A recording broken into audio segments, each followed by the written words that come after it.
साथियों, अभी हम लोग उपस्थित हैं एग्जाम टूर चैनल पर और आप लोगों का बीएसएससी का जो मुद्दा है उसको लेकर हम चर्चा करेंगे। टाइम्स ऑफ अयोध्या के पत्रकार साहब देखते हैं अभी वर्तमान समय में अभ्यर्थी 4 तारीख को आंदोलन करते हैं और उन पर बेरहमी से पीटा जाता है। उसके बाद एक शांतिपूर्ण तरीका से वो लोग जाते हैं, ज्ञापन सौंपते हैं और उम्मीद जताते हैं कि उनका एग्जाम कैंसिल हो जाएगा, फिर भी कैंसिल नहीं होता है। इसको लेकर आप क्या कहिए? बस इतना कहेंगे कि जितनी भी सरकारें हैं सब की सब सरकारें जो हैं बच्चों के भविष्य के साथ खिलवाड़ करने का प्रयास करती हैं। उम्मीद थी बच्चों को कि सरकार परिवर्तित होगी, सरकार बदलेगी और इसके बाद गठबंधन की सरकार बनेगी तो तेजस्वी जी जो युवा हैं वो बिहार के भविष्य के बारे में सोचेंगे। लेकिन दुर्भाग्य है कि उनके आने के बाद भी बच्चे लाठी और डंडा खा रहे हैं। और ये अभी हाल ही की बात है कि जैसा बताया आपने कि 4 जनवरी को इसी पटना के सड़कों पर बच्चों को दौड़ा दौड़ा कर पीटा गया। एडीएम साहब दौड़ा दौड़ा कर पीटते हैं। तो ये एक दिन की घटना नहीं है और ये हर रोज की घटना है। और यही लोकतंत्र है। देखिए, ये लोकतंत्र में अपने सवाल का उठाना, अपने सवाल को पूछना जायज है, लेकिन लोकतंत्र में लाठी भी मारना गलत है। बच्चे अगर अपने भविष्य के लिए आवाज उठा रहे हैं, सरकार की दमनकारी नीतियों का बहिष्कार कर रहे हैं, तो वो कहीं ना कहीं सही कर रहे हैं। लेकिन सरकारें उनको चेते तो कि सरकार सोचे कि भाई इनको रोड पर क्यों आना पड़ रहा है, क्या कमी रह गई है जिसकी वजह से ये रोड पर आकर धरना प्रदर्शन कर रहे हैं। इसको सरकारों को चेतना चाहिए। सरकार अगर सारा सिस्टम दुरुस्त कर दे और इसके बाद कहीं ना कहीं बच्चों का सेशन लेट ना हो, इसके बाद रिजल्ट अच्छे से आ जाए, पेपर लीक ना हो, तो धरना देने की और लाठी डंडा और रोड पर उतरने की जरूरत बच्चों को क्यों पड़ेगी? तो सबसे बड़ा दोषी कोई और नहीं बल्कि सत्ता में बैठे वो सत्ताधीश हैं जो बच्चों के नाम पर राजनीति करते हैं और उनको ठगने का प्रयास करते हैं और उन्हीं के ऊपर रोटी, अपनी राजनीतिक रोटियां सेक कर उन्हीं को लाठी और डंडे से मारते हैं। बच्चे को तो मारा भी जाता है। कोई पत्रकार यदि प्रश्न उठाते हैं तो उनको बाहर कर दिया जाता है। आप देखे होगा मनीष कश्यप जी जेपी यूनिवर्सिटी में जाते हैं, आप भी कई बार प्रश्न उठाए हैं, लेकिन वहां से बाहर कर दिया जाएगा। कितना जायज? देखिए, अगर आप गलत होंगे तो किसी के सवालों का सामना नहीं कर पाएंगे। वहां पर जितने भी लोग बैठे थे सब के सब भ्रष्टाचारी और गलत थे। इसीलिए जब मनीष कश्यप जी गए और उन्होंने सत्य सवाल पूछा तो जिसकी वजह से उनको कहीं ना कहीं बाहर निकाल दिया। काहे कि कटु सवाल था, सही सवाल था और सबकी वहां पर बैंड बज जाती, पोल खुल जाती, तो जो ईमानदार लोग होते हैं वो बैठा कर बढ़िया से सवालों का जवाब देते हैं। लेकिन जो खुदे भ्रष्टाचारी बेईमान हो, जो खुदे सिस्टम में बैठकर बच्चों के साथ खिलवाड़ कर रहा हो, भविष्य के साथ खेल रहा हो, वो भाई सत्य सवालों को झेलेगा कैसे? अगर दम था उन लोगों के अंदर तो मनीष कश्यप के 1-2 सवालों का जवाब क्यों नहीं दिए? दम नहीं था उन लोगों के अंदर कि मनीष कश्यप के सवालों का सामना कर ले। और कोई भी यूनिवर्सिटी में सर आप चले जाइए, अगर आप सच्चाई के साथ जो है सवाल पूछिएगा तो मनीष कश्यप हो या आप हो या हम हो, सबको दौड़ा दौड़ा कर मारा जाएगा। काहे कि आप उनके ही घर में घुसकर उनकी पोल खोलने की बात कर रहे हैं। तो ये दुर्भाग्य है कि सवाल पूछने वाले के ऊपर हमला हो जा रहा है। तो ये कहीं ना कहीं लोकतंत्र नहीं है बल्कि लोकतंत्र को गिराने का और उसका हनन करने का प्रयास किया जा रहा है। सर, बिहार में सेशन 5 साल 6 साल में कंप्लीट होता है,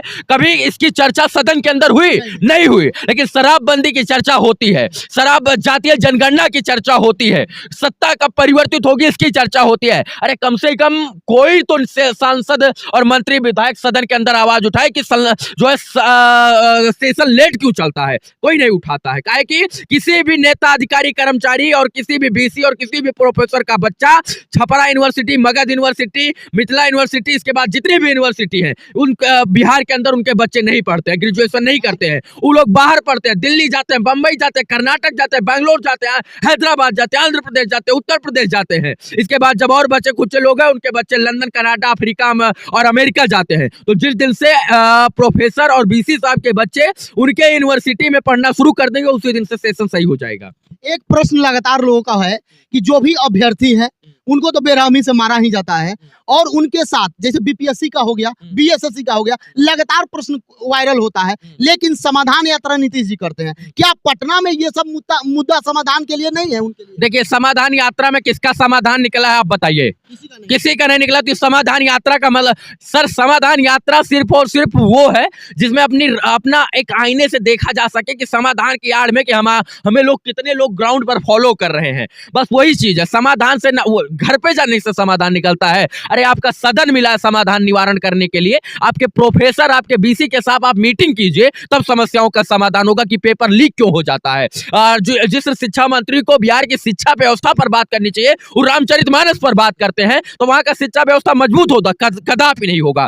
तो मुख्यमंत्री साहब को समाधान यात्रा करने से अच्छा ये है कि वो अपने लोगों के साथ बैठकर मीटिंग करें और वो पूछे कि आखिर सेशन लेट क्यों है, इसके बाद शिक्षा व्यवस्था में इतनी की बदहाली क्यों है, पेपर लीक क्यों हो जा रहा है, बच्चे लाठी क्यों खा रहे हैं, बच्चे धरना क्यों दे रहे हैं, बच्चे तिरंगा से लपेट कर मार क्यों खा रहे हैं, ये उनको पूछना चाहिए। चलिए, स्टेट के विद्यार्थी जो थे वो भैंस लेकर चले जाते हैं, अपना विरोध प्रदर्शन करते हैं, यही होगा।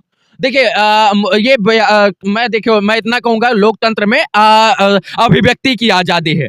आप सरकार की दमनकारी नीतियों को अगर लगे कि उस सरकार हमारे साथ छल कर रही है तो आप विरोध करें। विरोध का तरीका अलग अलग हो सकता है, बस हिंसा नहीं होना चाहिए, प्रेम से। और इसके बाद सरकार की दमनकारी नीतियों का जो है आप विरोध कर सकते हो खुल्लम खुल्ला, भैंस बैल गोबर जो भी ले जाकर, बस हिंसा नहीं हो, तोड़ फोड़ ना हो, मार धाड़ ना हो। और ये आज की बात नहीं है, सरकार जब से आजाद देश नहीं हुआ था और आजाद जब से हुआ तब से ही कहीं ना कहीं विरोध लोग करते हैं अपनी हक की आवाज के लिए। तो विरोध करना जायज है शांतिपूर्वक तरीके से। आप भी यूथ हैं, युवाओं का लगातार उम्मीद था कि तेजस्वी जी उप मुख्यमंत्री बने हुए हैं, और चूंकि विपक्ष में जब थे तो लगातार कमेंट करते थे कि बिहार में जो क्वेश्चन आउट हो जा रहा है उसको रद्द किया जाए और उसके लिए मुआवजा दिया जाए, चूंकि बच्चे का जो लॉस होता है। लेकिन वो आते हैं तो चुप्पी साध देते हैं, इसको आप कैसे देखते हैं? बस यही तो दुर्भाग्य है कि जब तक सत्ता नहीं रहेगी तब तक सत्ता के लोभ में लोग लुभावने वादे दिखाए जाएंगे और बड़ा बड़ा ढकोसला किया जाएगा। हम होते तो ही कर देते, हम होते तू कर देते, हम फलाना कर देते, हम धिकड़ा कर देते। अरे सर अब आप है ना, तो अब क्या कर रहे हैं? कुछ नहीं ना।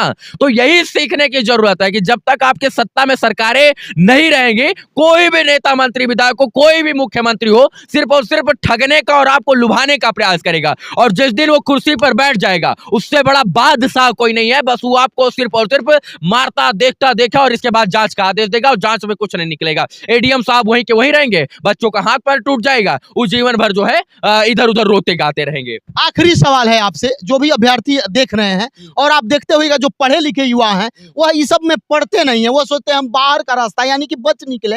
उनको क्या करना चाहिए अपने लोकतंत्र में आवाज बुलंद करने के लिए? बस यही कि देखिए भाई, जातीय रूप में आपको बांट दिया जाता है। आप यहाँ वोट मांगने जाएगा तो बता दिया जाएगा यादव जी है, भूमिहार है, पांडे हैं, चौबे हैं, तिवारी हैं, दुबे हैं, मिश्रा हैं। तो उस समय आप मत बटिए, काहे कि अगर आप एक वोट जो आप अपने जाति के नाम पर दे देते हो सकता है वही जाति का नेता आपको जो है आगे चलकर छलने का प्रयास करो, 5 साल दिखाई न पड़े। तो जाति पात से ऊपर उठकर लोगों का चुनाव करें और इसके बाद उन लोगों को चुने जो शिक्षित हो, पढ़े लिखो हो, युवा हो और जिनके बारे में आप जानते हो और आपको लगता है कि सच में ये हमारे भविष्य के बारे में अच्छा सोच सकते हैं। सदन में चुप गूंगा बनकर नहीं बैठ सकते हैं, चुप होकर नहीं बैठ सकते हैं। सदन में जाने के बाद हमारे भविष्य के लिए आवाज उठा सकते हैं, बोलने की उनके अंदर क्षमता है, तो उन लोगों को नेता चुने। सर जाति पात में मत बटिए। जिस दिन जाति पात से ऊपर उठकर आपने नेताओं को चुनना शुरू कर दिया ना, शिक्षित लोगों को, उस दिन बिहार का जो है भविष्य बदल जाएगा।